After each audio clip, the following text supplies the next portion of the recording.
Hey everyone, the first mindset shift that you're going to have to go through to actually generate a level of consistency here that is going to break you through on the scale, lose weight week on week, is that any food addiction / obsession you have is something that you've trained. It doesn't come out of nowhere. And I think a lot of people will blame the environment, the culture right now for their troubles with food, their obsession with food. And I think that would be actually quite a reasonable analysis. I think that's fairly fair. But this stuff doesn't come out of nowhere. You still train yourself into these behaviors. And if you are constantly using food as a pick-me-up, beyond pick-me-up, because there's many ways that food is used, but to soothe, to pick-me-up, to stuff, to suppress, to numb a particular feeling or emotion. But generally, if you're using food, an external item to quell an internal problem, to deal with an internal emotional feeling that you're struggling with, well, you are constantly teaching your brain, your mind, that pattern of behavior. You are teaching your brain and your mind that that is an appropriate response to you feeling sad or feeling stressed.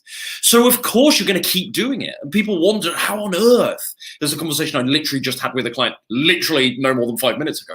People wonder how on earth they can break the food obsession, break that addiction, break this cycle. Well, it feels really hard because you're stuck in it and you're constantly spinning round and round this sort of perpetual vortex of I feel bad, I'm going to eat food as a response to that, signaling and subcommunicating to your brain that food is the answer, even though you know better. And literally my client just said to me, I know logically, Ryan, that food is not the answer to stress, that it doesn't help solve the stress, that, yeah, it takes away the pain of the stress for a brief moment, but it doesn't actually help. It doesn't relieve the actual cause of the stress and change my life or the problem in my life that caused the stress in the first place, but I keep doing it. Well, logically, I know what I'm doing is wrong, and I know I shouldn't be turning to food, and I feel so rubbish after. Why on earth do I keep doing it? Because weight loss isn't logical. Everyone going on about logic and being rational all the time. This is a highly emotional experience. Your weight loss journey is a highly emotional experience, and to think you're going to apply logic to it is frankly laughable. I don't mean to sound condescending, but if you believe that right now, get out of it. This is an emotional experience, and you're going to have to deal with that. Did you like my sexy mug, by the way? It's something special, isn't it? So how do you break food addiction or obsession? You stop that cycle. You have to train your brain to not expect food as the solution, as the answer, because that's what happens. You get the trigger, which is the feeling, the prevailing feeling or an emotion, the reason why you want to eat, the frustration, the loneliness, the boredom, the stress, whatever it might be for you. And of course, naturally, if you've always engaged in this pattern of behavior, food is what comes next, right? And usually for people, it's, it's usually not fruit, it's usually not strawberries, but it's really calorific, oily, junk, greasy food, whatever it might be, chocolate, whatever it might be.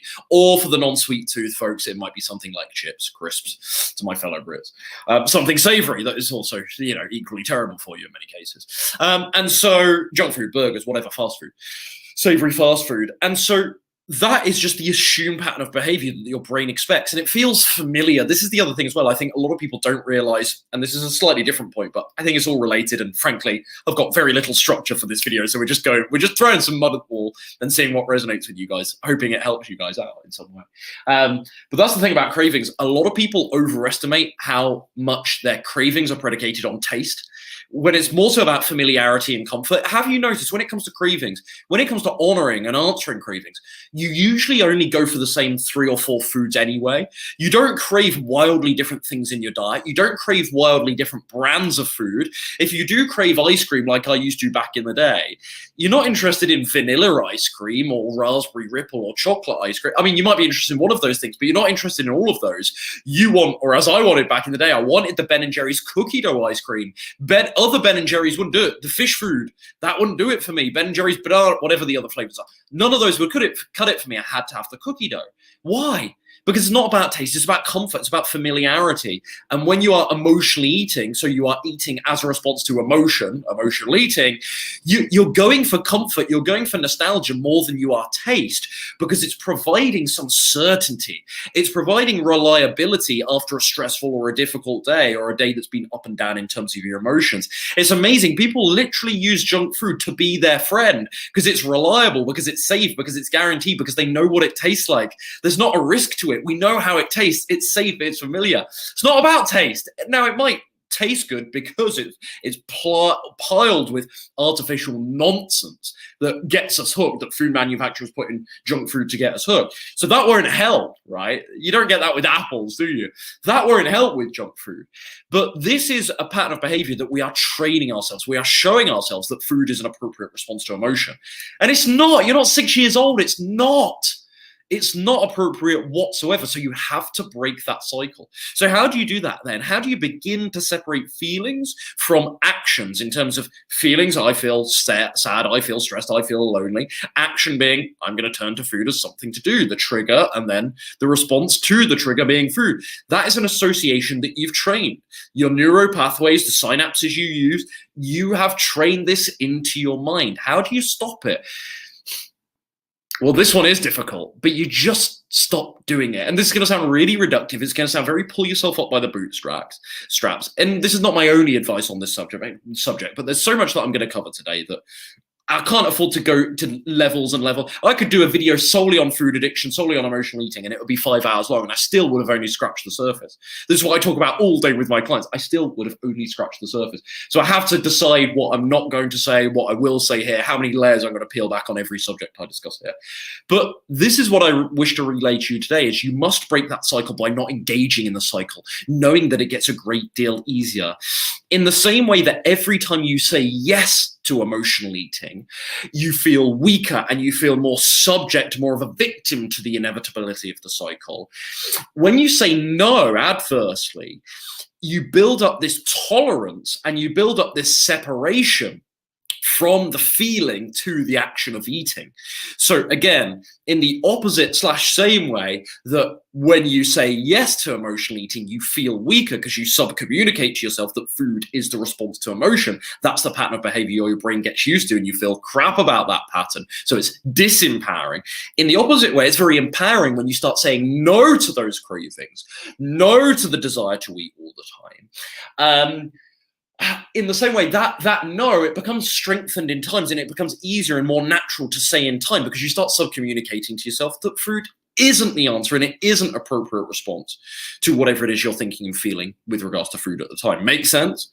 There's so much here. There's so much here. I think the next mindset shift I want to discuss, and I'll go all over the shop with this. As you can tell already, I've already alluded to it. I've already stated it very simply, but it's probably coming across in how I'm speaking. There is no structure to what we're talking about today. I've got a couple of notes, but frankly, I've read very little of them.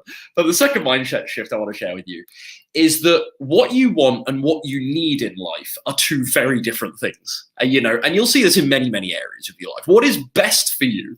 What is actually not just healthy, but what is going to make you a happy, successful individual? It's not necessarily aligned with all of your earthly desires, right? All of the things you want. Needs and wants are two very different things. And the part of your mind that goes after what it wants, what it desires, is constantly going to wrestle with the part that knows what it needs and knows what is best for you. Because believe it or not, there is a part of you that knows what you're doing is wrong when you're doing something that is wrong objectively. Let's say we're getting into murky territory there with saying objectively what you think is wrong. But you smell what I'm stepping in, as they say in the north of England. You smell what I'm stepping in. You get what I mean? So you might well want the cake, but is it what you need? Maybe you need a nice little fruit snack. Maybe you don't need any food whatsoever. You might well want the pizza, but is it what you really need? Too many people give into the wants and they don't honor their needs. They don't honor what is best for them, what they know they should be doing. And it's time to grow up. It's time to grow up. As I said a few minutes ago, you're not a 6-year-old anymore. Children ask for what they want all the time. Mom, Dad, can I have this? Can I have that? Oh, ice cream. They're just impulsive little creatures, aren't they, kids? We've all been there. We've all been there. We've all been kids. I don't mean to sound condescending. Kids are great. But they're just impulsive little creatures that run around pointing at things and saying, I want that, Mum. I want that, Dad. Right? And when they're exposed to a junk food environment, this is another tangent, but I mean, we're screwed, aren't we? With the youth of today, we're absolutely screwed because junk food is everywhere. They're so used to being stimulated by it. Anyway, it's just, even if you manage your kids very, very well, it's, from a health perspective, it's really, really hard. But children ask what they want all the time. It's immature. to only think about what you want all the time and to only make decisions based on what you want. And I suppose part of adulthood is learning that you can't always just do what you want. Life isn't that straightforward.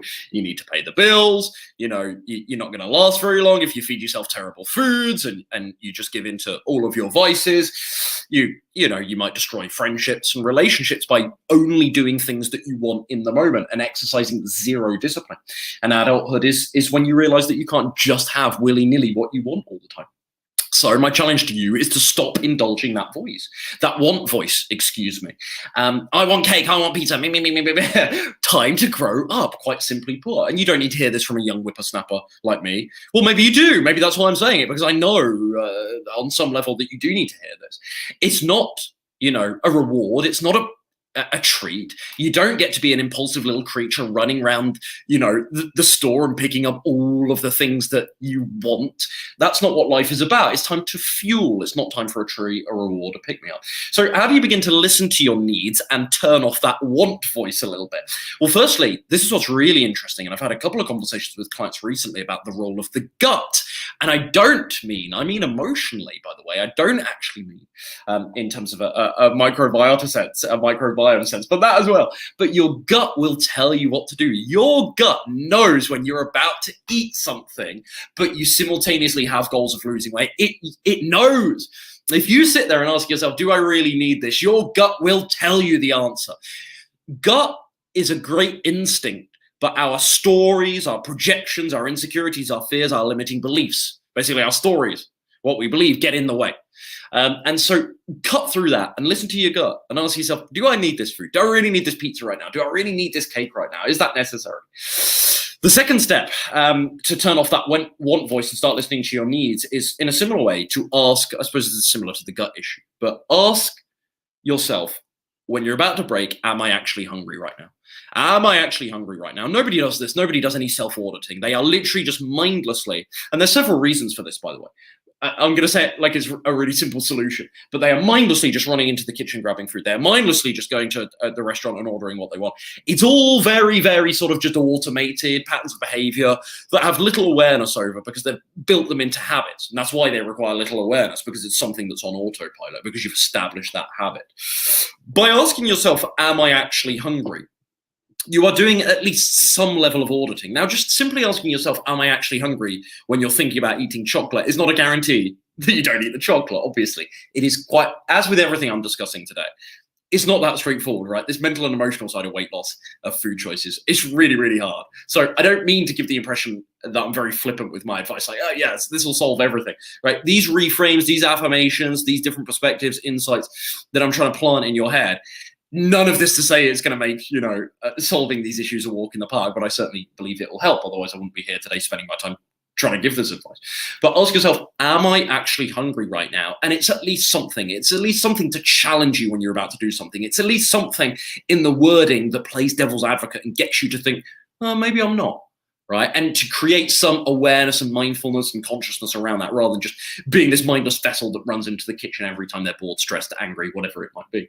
And the final thing that can really help you turn off that one voice and start listening to your needs is by not externalizing internal problems. We talked about this 10 minutes ago, and looking for food as a solution to something wrong internally, something wrong in your life. And people do this all the time. People are lonely and they go and eat food instead of getting a boyfriend or a girlfriend, right? And I know this sounds laughable. I know this sounds like easy stuff to spot in your behavior, but people are in denial. People are in denial, and maybe they're not even in denial. Maybe ignorance is bliss. Maybe they're not even aware of this anyway. But I think there's a lot. I mean, when I think about me, because I can only really talk about that in my life. That's not true. I've worked with over 300 clients now, so I've got reference experience from that. But certainly, I've only lived in my consciousness. So the fairest analysis I can give, or the most detailed analysis at least I can give, is of my life. And with my boredom eating back in my student days, as many of you guys know, that was one of my biggest weight loss obstacles. The boredom eating, it's normal to be bored. That's a normal feeling. But I was experiencing so much boredom because I was unfulfilled by my course.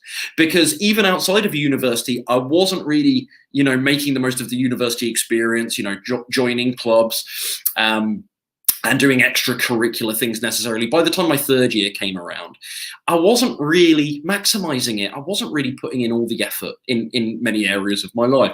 And it just led me to, I'd go to university, I'd go to the library for a little while, I'd write a little bit of my essay every day. But I was so bored, and I had my friends, I wasn't lonely. But we were all broke as well, right? There's nothing to do. And so food and Prison Break. Food and Lost, if you remember these shows. Food and 24, I used to, Jack Bauer, CTU. I used to love that. Jack Bauer, CTU, and Pop-Tarts, right? I would just nail packets of Pop-Tarts. And that was my story, or rather, that was my pattern of behavior. That was my error in using something external. Food, in this case. People use other vices, but we're here today talking about food largely, aren't we? But using food to sort of quell an internal problem. And now, this started to disappear, not entirely, but this made huge waves. I made huge waves with the boredom eating. When I graduated university and was forced to actually go out into the real world and get my first full-time job. So there was slightly more with travel time, 9 or 10 hours a day, where I was at work or on the way to work. To where, yeah, I mean, I'd still think about food. I was still not perfect at this point. I still had a bad relationship with food even when I started in the working world. But in terms of that boredom eating very specifically, well, there's at least half a day where that's disappeared because I couldn't afford to do that. I was busy working and I was stimulated by the work I was doing as well. That really helps. So it wasn't just having any job, right? It was having one that stimulated me. And I wasn't therefore looking for things, to give me some engagement stimulation as a quell to boredom because I just wasn't bored as much. Now, as it so happens, when I came home or on the weekends, well, I still would battle with the boredom then, which I don't do to this day because I've got other things going on in my life. Everyone moved out of, all of my university friends, I got a job in the city that I studied in, York, in the UK. And all of my friends, bar one or two, certainly all of my close friends, disappeared. They all went back to their respective family homes or those areas and got jobs in those areas, which wasn't too far away, but I wouldn't see them regularly again like I had been every single day throughout my university years, throughout the term times. And so that's when boredom might kick in again at the weekends because there wasn't much going on. But again, that was just all an excuse, a cope. I could have way more going on like I now do with all the clubs and the sports and the other things I'm involved with running a bit. But like there's other stuff, but I have a much better social life now. There's different things going on for me now on my weekends and on my evenings. So for me, it was just answering the boredom and realizing that food wasn't an appropriate answer to that. And I think it's worth saying as well, I didn't know I was doing this at the time. And a lot of you, until you have those moments of epiphany and realizations, maybe we can trigger it for some people in this live stream. That'd be really cool. But until you have these epiphanies and realizations, you don't even know that what you're doing is emotional eating. You don't even realize that you turn to food when you're stressed. But suddenly you hear someone talk about it, or you read about stress eating in a book, or you hear that somewhere, and you're like, oh God, I do that too. So I'm hoping there's a couple of epiphanies happening for folks watching this. But yeah, I've gone away from the point slightly, but yeah, not externalizing internal problems and looking at food to the solution to stuff, to soothe, to numb, to distract. And really, there might just be a couple of personal things in your life that need solving. For me, it was the boredom, right? I go and I inadvertently solved the boredom by getting a job. Thank goodness. Thank goodness. And then slowly I worked on how to fill my weekends and evenings with activities that I enjoyed, with things I found stimulating.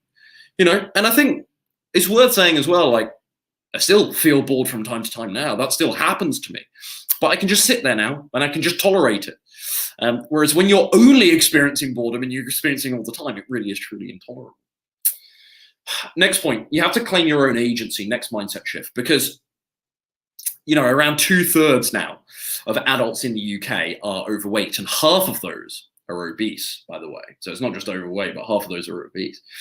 And if that data doesn't shock you at all, I mean, the US is worse. But if that data on the UK doesn't shock you at all, this will. 1 in 3 children above the age of 11 in the UK, 1 of 3 children above the age of 11 in the UK are overweight. 1 in 3 kids over 11 years old are overweight. Disgraceful. I'm thinking of more crass ways of putting that, but bloody disgraceful.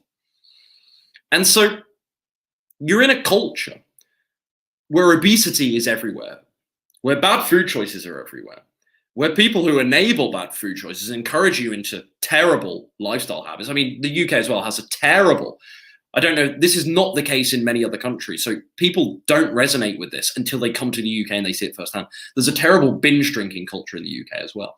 And so this is just totally normalized in the culture. So not only do I feel obesity nowadays and being overweight is normalized, bad food choice is normalized, you take it one step further by saying they're enabled. You could even take it, if I was in a really, really staunch, angry mood about this, you could even say that it's almost now special privilege in terms of access to benefits, in terms of, you know, just some of the overly protective sort of that's fat phobia rhetoric that you see online. You could almost argue that being overweight is now almost a protected characteristic of people, a protected trait. And that's not just normalization. That's giving something a privilege. And maybe I'm stretching at that one. Maybe I'm clutching at that one. And I know the vast majority of Brits wouldn't agree with that. I know the vast majority of Brits don't walk around claiming that everything is fat phobia. This is a very noisy minority, but good Lord, they are noisy, especially in the online space. The point I'm trying to make is that it's bloody everywhere, and we've become quite accepting and tolerant of it. And generally speaking, in the Western world, health standards have hugely slipped.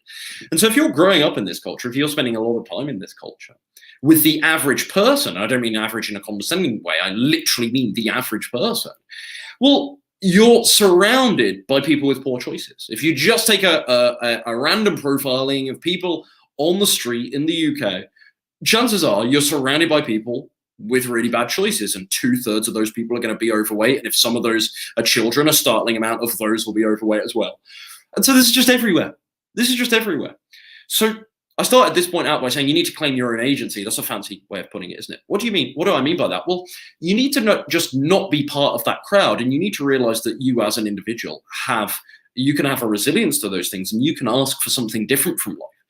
And by putting in the work and excuse me, following through, implementing, got something on my chair here, implementing the right actions, you will get a different result from the rest of those people. But that takes some resilience, right? That takes some immunity. I've talked about this idea years ago, creating this bubble of excellence for yourself and being really careful about what you subject yourself to. Really careful. And this is where people might verge on calling me paranoid, I suppose. Maybe I am. I don't see that, but maybe that could be argued. But being careful about what TV shows they watch, being careful about which news channels or news generally they receive information on, being careful about which people they hang around with because of their habits, and the fact that peer pressure is a very real thing that you will experience when you hang out with collectives, when you hang out with groups of people, maybe not one-on-one individuals, but hang out with groups of people. The social dynamic is very different.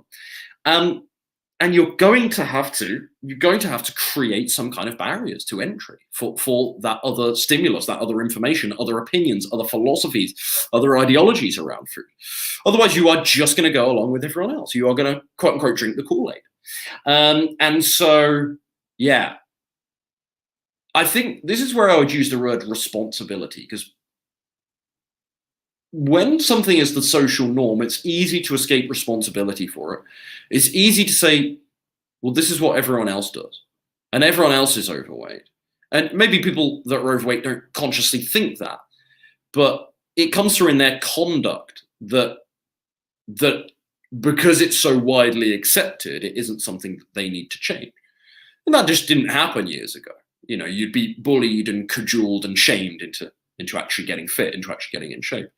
And I'm not commenting on whether I find that appropriate or inappropriate. I'm just saying that's what happened. And it probably worked in many cases. As severe as it was, it probably worked. Shall we move on? But I think that's the end of my point. It's just that if people are soft and people just capitulate because society's like that. And you're going to have to find clusters of people, accountability partners, people that, like I have at my gym, and I play tennis, so I'm around people that are generally mostly fit at my martial arts gym. I'm around people that care about their health and well-being. They care about how they present themselves, how they look. They don't just see that that's overly vain. They see the value in, no, I need to take care of my appearance, and that ties in very directly with my health, and that's going to make my whole life better. And that's going to make me a whole bunch happier and successful person. And you want to be around people like that. And if you can't find people like that for a while, that could be your long-term vision. If you can't attract people like that into your life for a while, well, you at least need to create some separation and boundary between the people in your life that have bad habits. And this doesn't mean cutting people off. There's a lot of nonsense in the new age self-help stuff now, like get rid of toxic people, get rid of anyone that doesn't agree with you. Like this is just making people lonely, just cutting everyone off. That's ridiculous. You know, you're not going to cut your family off because they have a different opinion on food, or because they don't get how driven or ambitious you are, because they're a little bit different in some way. Like, this is just ridiculous. But this is like new age self-help nonsense now. Is just be lonely, cut everyone off. Everyone is toxic. Everyone is horrible. It's ridiculous. It's an overcorrection. But you are going to have to start thinking about what you're doing with folks, thinking about where you're going with loved ones. And saying to people, look, yeah, I'm going to come to the party, but I'm going to bring my own food. Is that okay? I'll bring some for you guys. You're going to have to be okay with going to a restaurant with people and ordering a healthy item on the menu. And when people say, oh, don't you want a burger? Is that all you're having? Don't you want pizza? Da, da, da. When you're met with those comments, you need to be cool with saying, yeah, I'm good. I got my stuff. What are you having? And turn it back on them. What are you having? No, this looks really good to me. This is all I want right now. You know what? I had a pretty large lunch. That's a good excuse. It's a white lie. I don't encourage lying. But maybe you did have a big lunch, maybe it's the truth. But no, look, I had a good lunch. You know, I just have something small here. I want something nutritious. I'm working on my health right now. What about you? What are you having? Turn it back on there. You're going to have to be cool and calm and non-reactive with doing these things if you want to survive as a slim person in the modern world, because it is getting harder and harder because of the change in cultural norms. Next mental shift I want to run you through here. You're running your own race. Please keep in mind you're running your own race. This comparison making stuff, it's a nightmare. It's a nightmare. And, you know, the amount of clients I have conversations with, not to belittle my clients here, but the amount of my clients I have conversations with, and they're like, Ryan, it seems that so-and-so in the program is losing, someone in the Facebook group mentioned they're losing, or they've lost X weight in 8 weeks. And I seem to be a little bit behind that. Is there something wrong? I mean, that's a really valid question. So don't want to sound really dismissive of that question. It's actually a really well put question if that was the wording. But I think a lot of people, they are comparing themselves unnecessarily. And by the way, comparisons are helpful because they set benchmarks. They give you expectations and frameworks from what you can expect. They can help you set goals. I think if you take someone of a similar body weight and similar stats to you, like height, you know, gender, so on and so forth, and then you look at their progress to measure against your own, I don't think that's completely ridiculous. I don't think comparisons are automatically bad, but I do think people get lost in them. And I do think people hear these wondrous stories of someone online who lost 80 pounds in 3 months on a plant-based diet and then get sad that they've only lost 20, which is 20 is an amazing amount of weight to lose in 3 months. Even for someone over 250, 300 pounds, 20 pounds is still a decent achievement. And so I've actually watched people quit weight loss when they're actually losing weight because they believe it's not fast enough. And I'm just like, what on earth was your expectation? How reasonable was it? Because if your expectation was reasonable in the first place and you are losing weight slowly, do something, tweak, you know, hack that plateau, do some tweaks. But if you're actually flying down the scale at a rate that is very appropriate, healthy and sustainable and safe for someone of your body weight, but because you heard so-and-so online lost weight 10 pounds faster, or your friend doing the keto diet is losing weight faster, do not let that bend you. Do not let how quickly someone else is losing weight get your head turned when you've got a perfectly acceptable rate of progress yourself. Running your own race. And like people do this in the gym all the time. It's so-and-so, like you see this with the gym bros. So-and-so's got, that guy's got massive arms. Or with the girls, she's got a great butt. And it's, you know, the people that you're comparing yourself to, they're often looking back at you and thinking, oh, they've got a wonderful smile. Or maybe it's something personality based, or maybe it's something physical too. They're like, oh, man, he's got awesome arms. He's got cool good shoulders. You know, there's always something to admire in people, right? And that uniqueness and that authenticity we have as human beings, people have loads of, even quote unquote unsuccessful people have loads of admirable skills and loads of admirable traits. And so I think that's what comparisons lack. They lack the context of the fact that the person you're comparing yourself to is also comparing themselves to you and other people and doing the exact same thing, having a slightly different internal conversation about what they're comparing to, but they're doing a similar thing back. I think it's really nice to hear. It's really cool to realize, oh, everyone compares. Like, I do it all the time. Like, I think it's refreshing to hear that. Oh, okay, that's just what we do. That's just what we do. And you can train yourself out of it, though, and you must train yourself out of it. And I think you do that by understanding that it's contextual. And it lacks comparisons lack context, actually, don't they? Because you often don't think about the journey someone's gone on, how much work they've put in, their starting point. Maybe they've got a much higher activity level than you, and that explains why they're losing weight. Maybe they're 30 years younger than you, and that explains why metabolically, hormonally, they might have advantages that you don't. None of this stuff is set in stone. I don't like to use age as an excuse with weight loss, but it's undeniably a factor that can slow things down. But we lack that context sometimes. So just remember, comparisons lack context, and you are running your own race. When I'm working with my clients, I'm not necessarily thinking who's losing the weight the fastest, who's losing weight the slowest, oh, therefore they're doing a bad job. No, I'm thinking about them as an individual, them as a client, my experience with them on their, the 2, 3, 4, 5, 6 weeks, 3 months, 4 months they've been on vegan, slim and sustain. And all of that insight and perspective that I've developed working with that individual, knowing their starting point, knowing their data, height, current weight, etc., age, factoring in all of that. And then I'm asking, is this person losing enough weight for them? It's not being compared to anyone else. And we've got these sort of 1 to 2 pounds a week ballparks. And I like that. I like that as a rule of thumb, but it's just that it's a rule of thumb, and there always are exceptions to it. Next mental shift I want to share is that consistency is not the same as intensity. Consistency is not the same as intensity. Intensity is about hard work. Intensity is about graft. Consistency is about showing up day on day and doing the right stuff. And I think a lot of people conflate the two. And what I ask of my clients is that they aren't intense, but they are consistent. I don't want them to start my program and do the max amount possible to lose weight. And they're not allowed to anyway. So there's accountability measures that are put in place for this. I make it perfectly clear. I want them to stick to their plans and not cut meals, skip things out in their diet, take the avocado out because they're under the false impression that the fat you eat is the fat you wear. Do even more exercise than what my program asks them to do. I don't usually allow my clients to do that because I'm not looking for intensity. I am not looking for aggressive weight loss. I'm not looking for my clients to do the max amount of possible to lose the max amount of weight in their time with me. I'm not interested in that. My program is called Vegan, Slim and Sustain for a reason. The clue's in the name, as I always say, slim and sustain. We are looking for you to actually change and find some longevity in what we're doing here. We want your results to be permanent. So yes, we want to lose weight, but we also want to do it in conjunction with fixing your relationship with food, improving your habits, mastering the cravings, changing your limiting beliefs and stories about exercise, instilling you with confidence and a trust in yourself that you didn't have prior to the program, a trust in yourself around food, giving you a sense of control and power over food rather than feeling like it's in charge of you. You're powerless to it.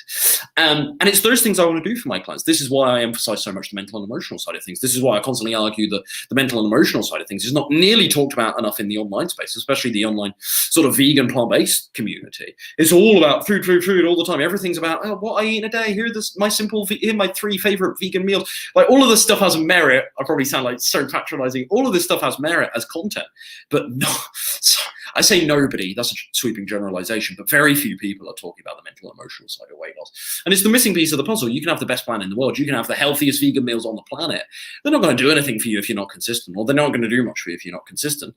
And consistency requires a decent relationship with food. It requires a decent mindset. And that's why I'm making this video. So hopefully you can take some insights and inject them into your weight loss strategy and some new perspectives on how to master the mindset for weight loss.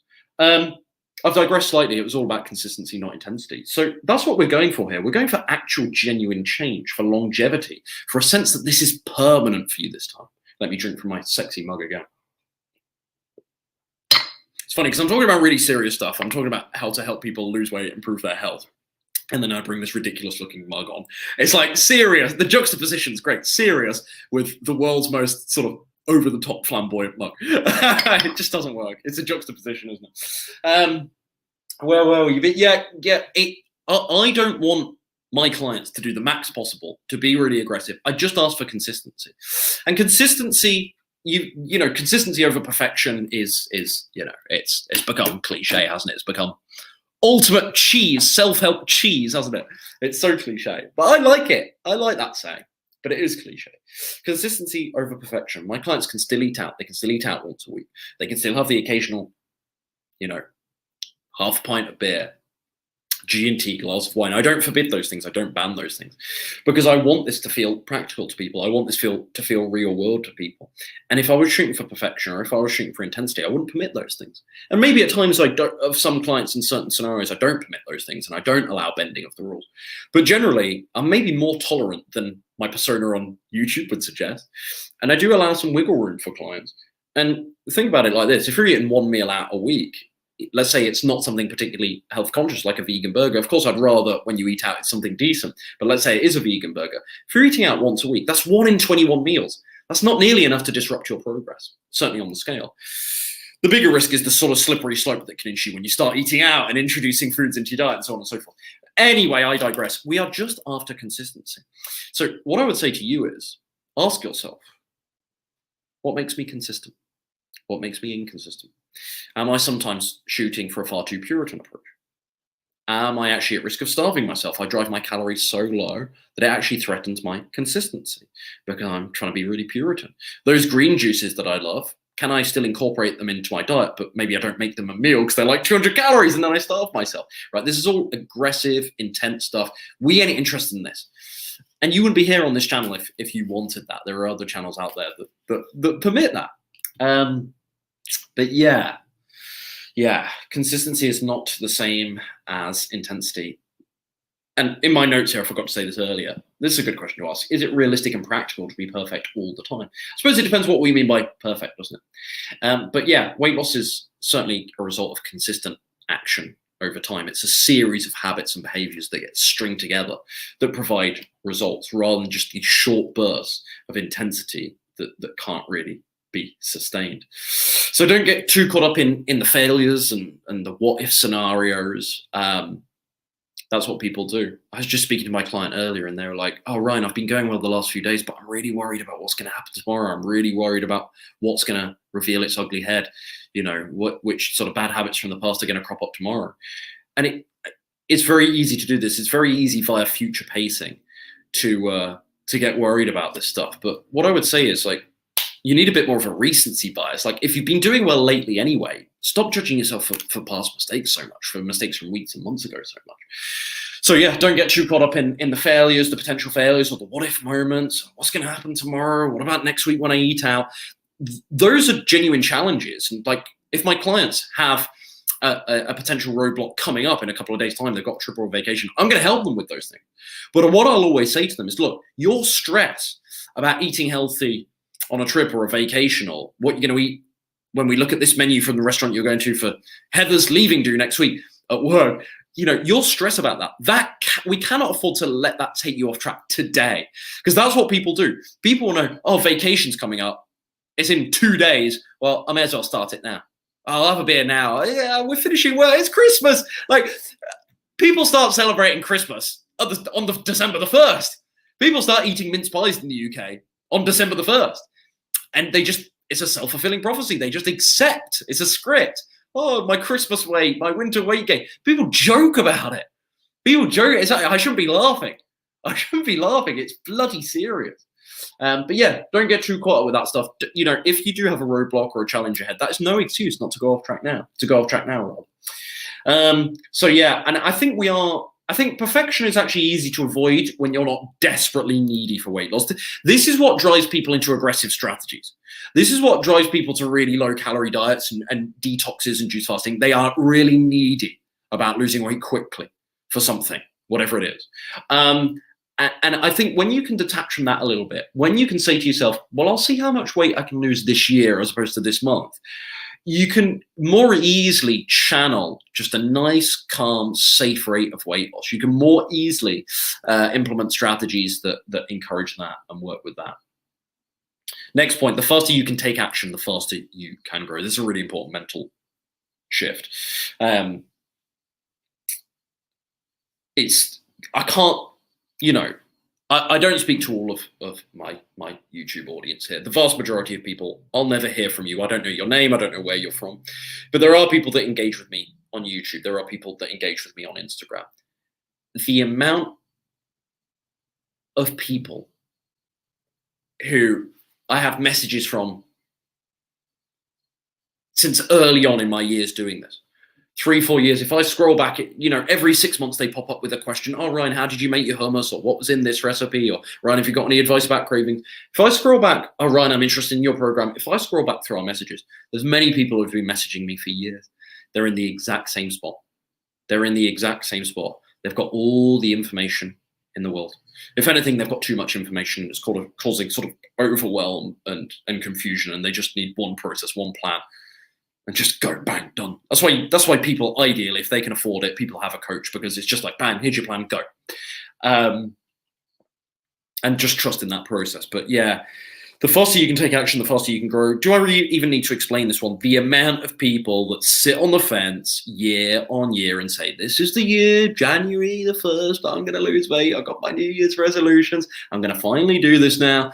And then I see them again, or I hear from them again 6 months down the line. Oh, yeah, how did that go? Hey, are you still going to the gym? It's only a very small amount of people. It's only the success rate in weight loss is a very small amount of people. Roughly 70 to 90% of people gain the weight back and more in some cases, sadly. And so 70 to 90%, it's not a great statistic, is it? Right? You can understand why people don't even bother when they see that happening. So yeah, the faster that you can just jump in head first and say, right, I'm going to embrace this, I'm going to do this, the faster you're going to get feedback for your efforts. The faster the scale is going to tell you whether the strategy you're doing is actually working, if it's actually producing weight loss. The faster you're going to get to see what your challenges are in terms of cravings. The faster you'll begin to see how your relationship with food is improving. People just dilly-dally. Word of the day. Been saying that loads recently. I love that. People just dilly-dally and they dip their toes in and they don't fully immerse, and then they're doing another diet 3 weeks later, and oh, now I read the starch solution. Oh, what about nutritarian? Oh, then people just go, it's just a bloody roundabout, isn't it? It's a merry-go-round of different magic pills and different weight loss methods, and people just go round and round in circles. I've had a couple of people recently who have followed me for years. They've even inquired about coaching for years. And they're finally on Vegan, Slim and Sustain. And they're finally smashing it. They're flying down the scale. And they'll say to me 2 or 3 times throughout the program, they're like, Ryan, I love what's happening here, but I've just got this huge guilt. Why didn't I join your program years ago? And there's answers for that. Maybe they didn't know me as well. Maybe they didn't trust me. Maybe it was when I was... they hadn't been following me long enough to feel a great deal of trust in me. I don't think I'm a particularly untrustworthy character, but you get what I mean. And they just, but it's usually about them. It's usually about their own fears and insecurities and lack of commitment and wobbling focus. And sometimes you just need to jump in head first, and it's amazing. And the results and the growth and the lessons that come when you actually do that, when you actually try. Who would have thought? I don't think this is rocket science.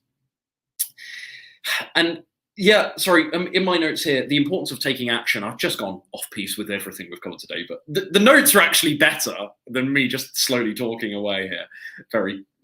Just a very steady-paced conversationally. But one of the bullets I've got here is, when you take action, you're constantly testing methods and strategies. Procrastination, no testing, yeah. So you're figuring out what works and what doesn't work.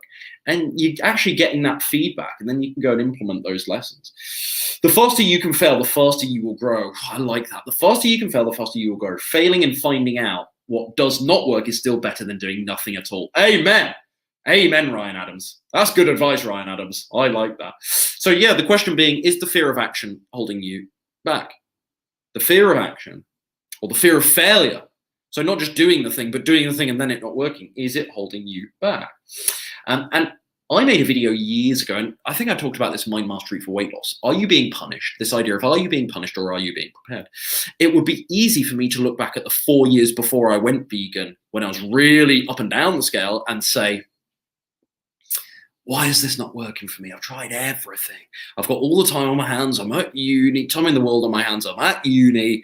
Like, if I can't make this work now, I'm never going to make this work. Almost feeling like I was being punished. The reframe now in hindsight being, no, it all prepared me so that when I learned about healthy, whole food, plant-based diets, I actually was persistent, self-believing, established habits around gym bro foods. Like, these were not foods necessarily that were all that good for me, but at least I had habits. At least I had some practice of consistency. It was very broken, but some practice of consistency, more so than when I was 18, by the time I finished uni, of barring the boredom eating, day to day at least. And so when I discovered whole food plant-based eating, it was like the right combination of an amazing, effective strategy for weight loss that filled the gaps and plugged the leaks that I've been struggling with. But also my mind was in the best place ever. It wasn't perfect, but it was in the best place that it had ever been to actually consistently apply and implement a whole foods plant-based diet. Does that make sense? So this is a good reframe. Like, for any of you that are fearful about doing this, for any of you scared to try weight loss one more time because you failed so many times in the past, what I would say is, have you been punished or have you been prepared? Maybe this is the perfect time for you because of all those lessons you've learned from the mistakes of the past. So think about that. Think about that. The mug is awesome. Yeah, I don't know about awesome. I don't know about awesome. You said that, not me. Failure self-talk examples. How come I still have belly fat? I should be further ahead of where I am. We talked about that earlier on. My friend is getting results. Why aren't I? Comparisons.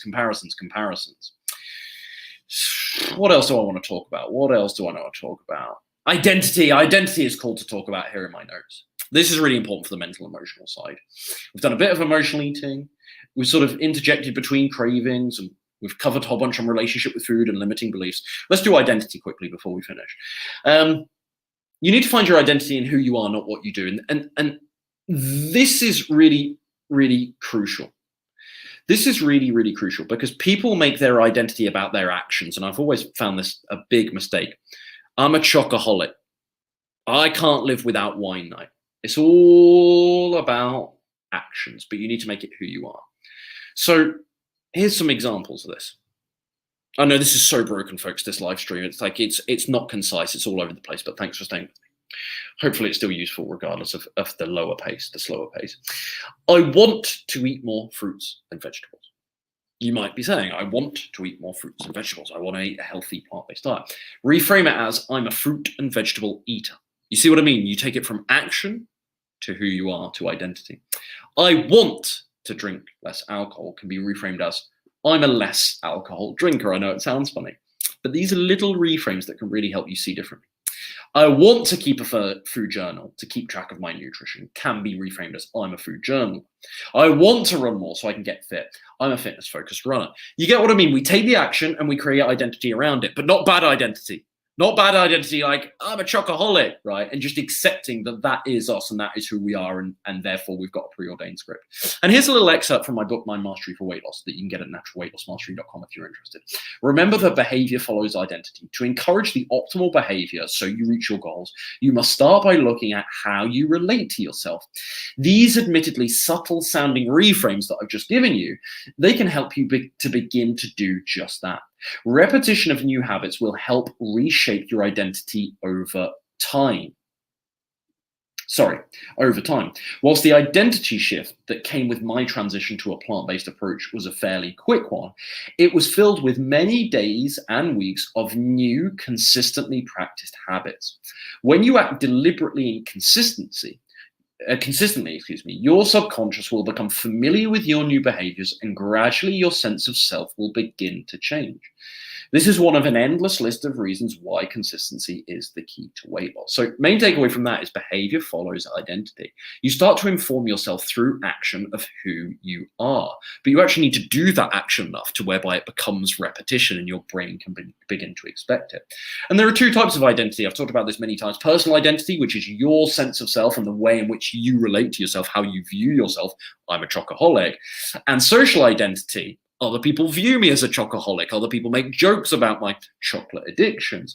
So social identity, therefore, being the perception of others in a social setting, in a group, contributing to your sense of self as well. Social identity feeds into personal identity and vice versa. So what I would say, in summary, in the identity point is, sorry, just skipping ahead in my notes here. Before you decide what you want to do, you must first decide who you want to become. And I love this. Think about that vision for your future self. And this is an exercise that I'll often have my clients do. If they're struggling to sort of, they know they want to lose weight, but they're struggling to sort of visualize it or know how much precisely weight they want to lose, I'll ask them, well, what is your vision for future you, Jane, Paul, Steve, right? Who do you want to become? What does that look like? Not just what does that look like in a superficial sense? What does that feel like to you, right? How much energy do you have? What metrics can we put on this? What's your relationship with food like? How do you want to think and feel about food? Do you want to eat out? Like, let's break this down. Like, who do you want to be when this journey is done? Who do you want to be?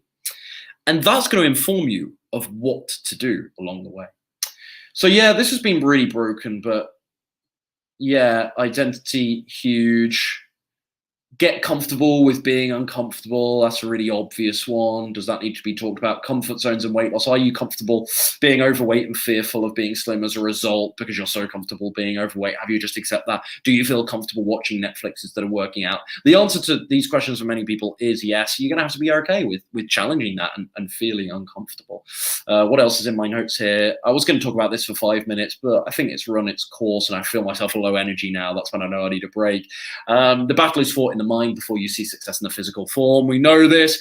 You have to get this mindset stuff. Maybe that's a good place to finish because you have to get this mindset stuff right because it's going to allow the actions on the surface level. So much weight loss content, so much advice that you hear online from the diet gurus and whatnot. It's all about actions. It's all action based. It's all surface level. And that stuff matters. That stuff has merit. I don't mean to demean it. Half of my, or the vast majority of my YouTube videos here, they are about surface level stuff. They are about meals, programming and calories and strategy and exercise. They're about surface level actions. But think about mindset through as the vehicle through which you execute on those actions. And if this isn't right, you only get so far. So hopefully as scattered, as unstructured, as sort of droning on. I was droning on a little bit today. I wasn't as concise as I would have ideally liked to be. As much as I'm not massively proud of this live stream, I still think, well, I am proud of it. There's still lots of info here that can really help you if you apply it. And I hope you feel the same way after listening to this.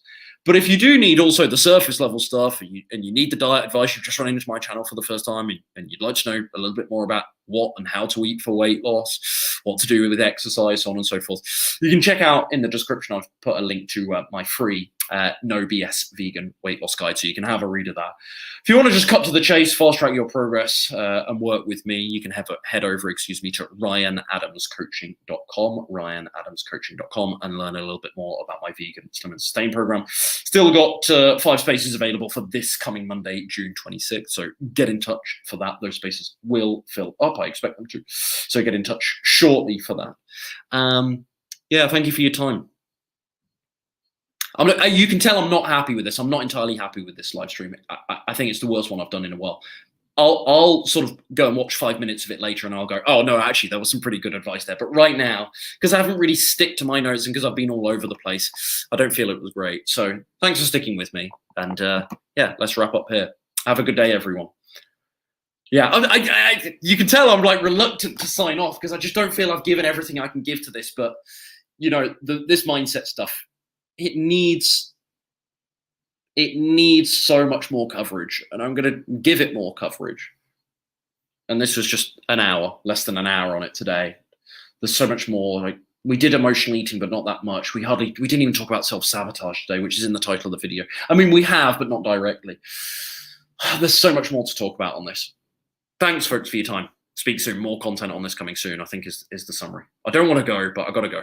Bye.